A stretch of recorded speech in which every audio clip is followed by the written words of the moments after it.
आयुष्याच्या चाकाला वंगण द्यायचं असेल तर लागते जिद्द, कौशल्य, पण त्याचबरोबर महत्वाची असते ती एक संधी. नमस्कार, माझे नाव मोनाली योगेश ढेंबरे. मला म्हणजे असं क्रिएटिव्ह पहिल्यापासूनच आवडतं, वेगवेगळ्या गोष्टी शिकायला किंवा बनवून बघायला वगैरे. मग थोडीशी याच्यामध्ये आवड होती म्हणून मी क्लास करून मग याच्यामध्ये म्हणजे पदार्पण केलं. पालघरच्या मोनालीताईंना शिवणकामाची कला अवगत होती. ब्लाऊज, फ्रॉक आणि ड्रेस शिवण्याचं कौशल्य त्यांच्या हातात होतं. पण त्या कलेचं व्यवसायात रूपांतर करण्यासाठी आवश्यक भांडवल मात्र नव्हतं.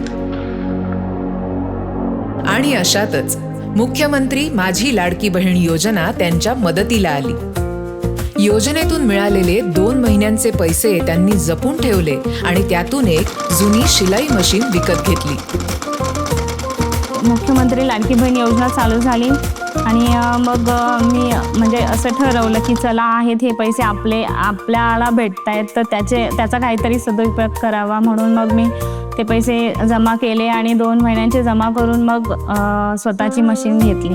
त्यानंतरनं मग मी माझ्या असं मुलीला घेऊन स्कूलमध्ये वगैरे जायचे, तर माझ्या फ्रेंड्सला वगैरे सांगायचे की मी शिवणकाम करते, तुमचं करायचं, कोणाचं ब्लाऊज शिवायचं असेल, कोणाचं एखादा मुलीला फ्रॉक वगैरे शिवायचं असेल तर मी शिवते, माझ्याकडे द्या. असं छान वाटतं ना, म्हणजे असं दुसऱ्या मागण्यापेक्षा आपलं काहीतरी आहे त्याच्यातून आपण स्वतः काहीतरी केलंय, स्वतः खर्च पण करू शकतो.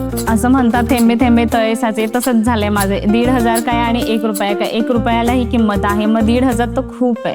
त्याच्यातून पण काही करू शकतो.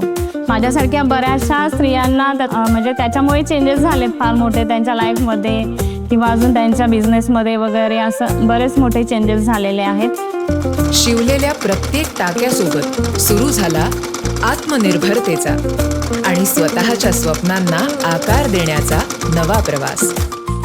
देवाभाऊनी महाराष्ट्रातल्या सगळ्याच महिलांना म्हणजे प्रत्येकच महिन्यात ओवाळणी म्हणून 1,500 रुपये देत आहेत. त्यामुळे मी त्यांचे आभार मानते. सुरक्षित महिला, सक्षम महिला, महिला व बाल विकास विभाग, महाराष्ट्र शासन.